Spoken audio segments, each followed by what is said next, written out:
Sejam muito bem-vindos para um vídeo bem especial aqui no meu canal. Hoje eu irei comentar sobre a mitologia que existe no universo de Naruto. Sério, cara, a maioria das coisas de Naruto é uma referência para a bendita mitologia japonesa, começando de uma forma bem padrão, que é com o próprio Hagoromo, sabe dos seus caminhos, e a sua mãe Kaguya.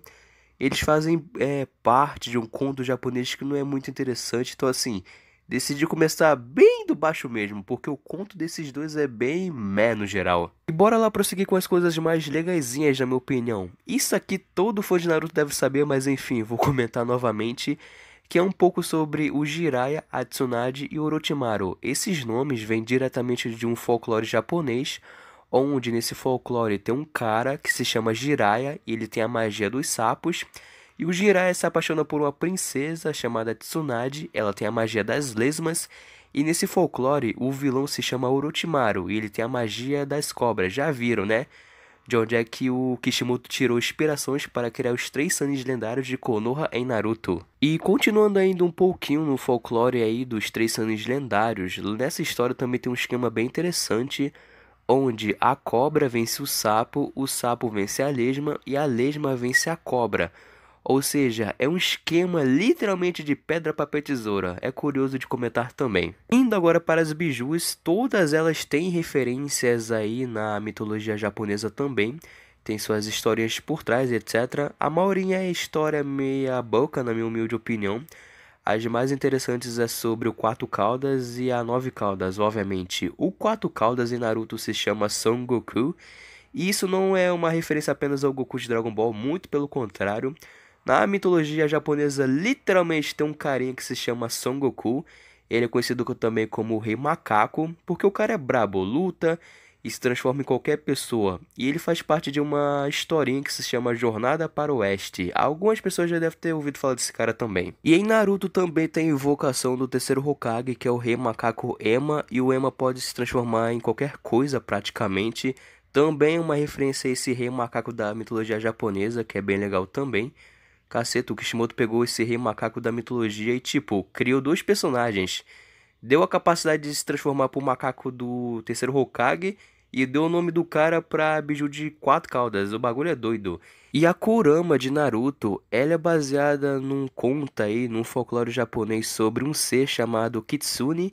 Kitsune é literalmente uma raposa com nove caudas, é um ser bastante esperto e que pode lançar fogo da sua boca e das suas caudas. O bichinho é esperto, velho. E claro, o Kishimoto pegou esse Kitsune e botou aí em Naruto, que é a nossa famosa Kurama que todo mundo ama hoje em dia. Indo agora para o Sharingan, cara, eu juro por Deus, quase todas as habilidades do Mangekyou Sharingan é uma bendita referência à mitologia japonesa, começando com a do Kamui.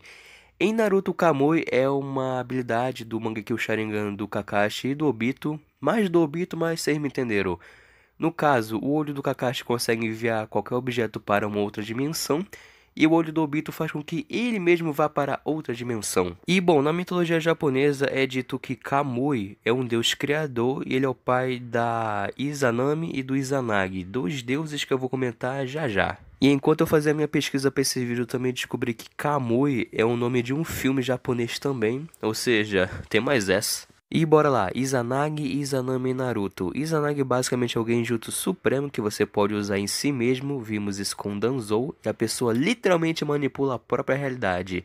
Enquanto Izanami é um pouco mais complicado, é o genjutsu que você lança em outra pessoa, e quando você lança esse genjutsu, a pessoa literalmente tem que parar para repensar toda a sua vida, ou seja, é o genjutsu supremo.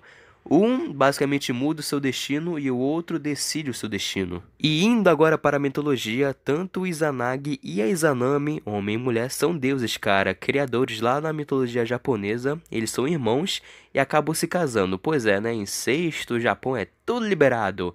Os dois eventualmente têm um filho chamado Kagatsuchi, que é o nome da habilidade do Sasuke em Naruto, ou seja, outra referência aí, é uma das habilidades do Mangekyou do Sasuke. E bom, continuando, Kagatsuchi basicamente é o deus do fogo. O problema, cara, é que quando ele nasce, ele acaba queimando as entranhas da sua mãe, por conta que ele é todo, né, o deus do fogo, etc. E a Izanami acaba morrendo. Furioso, o Izanagi basicamente decapita o seu filho recém-nascido, corta o seu corpo em 8 partes, e essas 8 partes acabam virando vulcões, ou seja, o cara era quente mesmo, hein? E o sangue derramado do Kagatsuchi também acaba criando outros deuses, como o deus do mar, o Atatsumi, e o deus da chuva, o Koroakami. E o que aprendemos hoje, crianças, é que o Izanagi é um pai horrível. Deus do céu, decapitando seus filhos é uma coisa muito errada. Bom, após ele ter perdido a sua mulher, a Izanami, o Izanagi vai até Yumi Tsukumi, que é basicamente o inferno da mitologia japonesa, vai lá tentar encontrar sua mulher. O problema é que quando ele achar ela tá num estado meio que de decomposição, um cadáver ambulante, tribufu, fedorento, e o Izanagi mete o pé de lá, cara, fez bem. E bom, quando ele retorna do inferno e volta lá pra terra, ele basicamente vai tomar um banho num rio para se purificar e etc. E quando ele está se secando, basicamente nasce mais outras 3 divindades, seus outros 3 filhos, que é a Mataratsu, a deusa do sol, o Tsukiyomi, o deus da lua, e o Susanoo, o deus dos mares. 3 nomes que também fazem parte aí do universo de Naruto, 3 nomes que correspondem às habilidades do Mangekyo Sharingan, tanto do Itachi e do Sasuke também. Ou seja, mais e mais referências. E essa é basicamente a história do Izanagi e da Izanami na mitologia japonesa no geral. É uma pena que, no final das contas, a Izanami virou meio que uma deusa da morte, ela ficou meio que do mal, e o Izanagi é o deus do bem e o criador de tudo e todos. E bom, a Mataratsu em Naruto, como eu comentei agora há pouco, é uma das habilidades do Mangekyo Sharingan, tanto do Itachi e do Sasuke também. A Mataratsu em Naruto basicamente é aquele fogo negro que não pode ser apagado jamais, ou seja, é um fogo super quente e somente se você tiver hackers, você pode se levar esse fogo negro. E indo para a mitologia japonesa, a Mataratsu é a deusa do sol, ou seja, ela literalmente tem a responsabilidade e a função de trazer o sol, a luz para a Terra. Inclusive, uma das suas histórias mais famosas é que ela meio que brigou com seu irmão Susanoo, por conta disso ela foi para uma caverna, ficou lá dentro.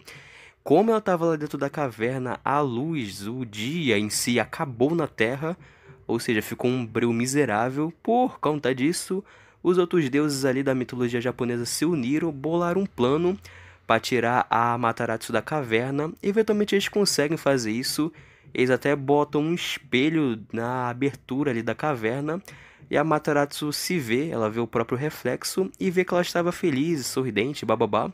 E graças a isso os deuses aí conseguiram trazer a luz de volta para a Terra. Curioso que esse espelho que os deuses usaram para refletir a imagem da Mataratsu se chama espelho de Yata ou espelho de Yara, tanto faz.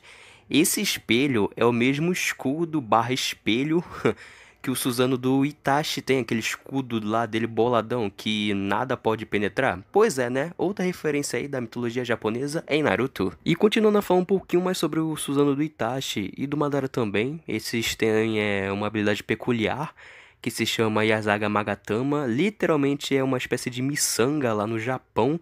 O nome é a mesma coisa, e Naruto é isso, cara. É umas esferas loucas que o Itachi e o Madara podem lançar que parecem realmente com miçangas, tá? E uma pequena referência também.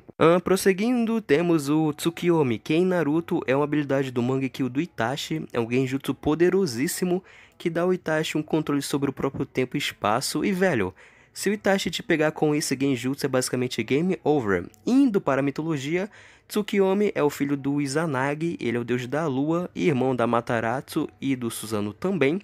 A história mais famosa dele é basicamente que ele matou a deusa da agricultura e se enfureceu muito a sua irmã Mataratsu. Os dois meio que brigaram e um foi morar meio que separados, sabe? Em casas diferentes, entre aspas. Por isso que essa é basicamente a explicação na mitologia japonesa por que o Sol e a Lua nunca ficam juntos, meio que tem esse ciclo. Primeiro vem tecnicamente a noite, depois o dia, aí vem a noite, bababá. Explicação interessante, velho. Tem que admitir. E voltando rapidamente para Naruto, também tem o famoso jutsu do Tsukiyomi Infinito, que é o jutsu lá refletido na lua, e o Tsukiyomi na mitologia japonesa é o deus da lua, ou seja, uma pequena referência também. Temos o Susanoo. Em Naruto, basicamente é um doujutsu aí, exclusivo do clã Uchiha, que só quem tem o Mangekyo Sharingan pode utilizar esse humanoide boladão, que é forte pra caceta e apelão. Vemos diversos Uchihas usando esse Susanoo aí da vida em várias formas diferentes, cores e bababá. Todo mundo sabe a eficiência do Susanoo, não é mesmo? Indo para a mitologia japonesa, Susanoo é o filho do Izanagi, irmão da Mataratsu e do Tsukiyomi também. E ele é o deus do mar, basicamente. E cara, ele é uma pessoa bem problemática, foi por causa dele que a Matarazzo foi parar naquela caverna, a historinha que eu comentei agora há pouco. Ele é bem pé no saco mesmo. A história mais famosa dele com certeza é a que um dia ele basicamente estava passando por aí e meio que se apaixonou por uma princesa, só que essa princesa ia ser devorada por uma serpente de 8 cabeças chamada Yamata no Orochi. Esse nome, Yamata no Orochi, é curioso porque em Naruto, esse é literalmente o jutsu que o Orochimaru usa para enfrentar o Itachi, que é o jutsu da serpente de 8 cabeças, ou seja, uma referência já aí claríssima. E bom, focando na mitologia, o Susanoo enfrenta essa serpente boladona, só que ele não estava conseguindo, até que ele recebe uma espada sagrada da sua irmã, Amaterasu. Essa espada se chama Kusanagi. Essa espada também está presente em Naruto, tanto é que essa espada é utilizada pelo próprio Orochimaru com o mesmo nome de Kusanagi.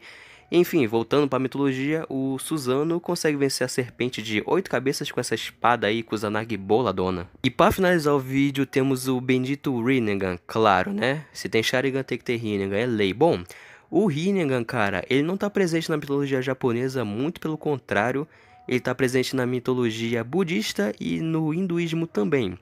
O Rinnegan basicamente significa olho de Sansara ou Sansara, tanto faz.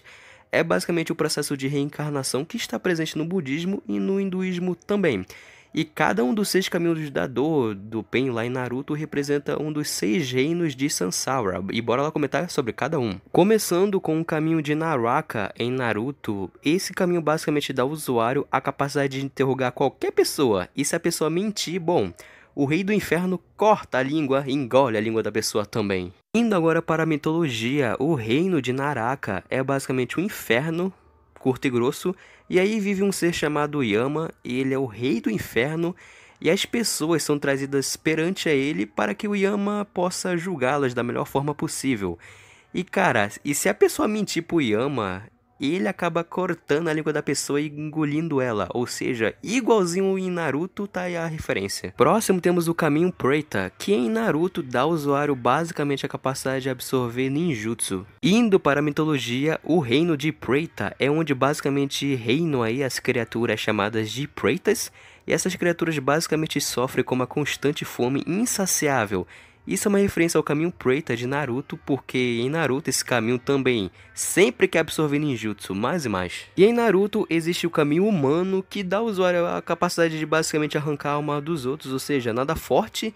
Na mitologia esse reino, ou esse caminho, tanto faz, se chama Reino Manusuya, que é um reino bastante de boas, cara, não tem muitos perigos, nem muitas tretas também. Em seguida temos o caminho animal em Naruto, que dá ao usuário a capacidade de invocar criaturas lendárias super fortes, e essas criaturas invocadas são basicamente imortais, nunca morrem. Indo para a mitologia, o reino animal é bem interessante, cara, por causa que animais que servem humanos são reencarnados como animais na próxima vida, ou seja, um ciclo de animais imortais, assim como é um ciclo de animais imortais também em Naruto com as evocações, etc. Próximo tem o caminho de Ashura em Naruto. Esse caminho é ridículo, dá ao usuário a capacidade de lançar mísseis, lasers, criar braços extras, lâminas, tudo de doido. Indo agora para a mitologia, um Ashura basicamente significa demônio, e o filho do sábio dos 6 caminhos em Naruto se chama Ashura, ou seja, tá aí a inspiração pro nome. E bom, no budismo, um Ashura basicamente tem 3 faces e 6 braços, ou seja, tá aí a referência para a aparência do caminho é Ashura em Naruto. E no hinduísmo, um Ashura pode usar uma habilidade especial chamada Astra, que dá a ele a capacidade de usar mísseis mágicos.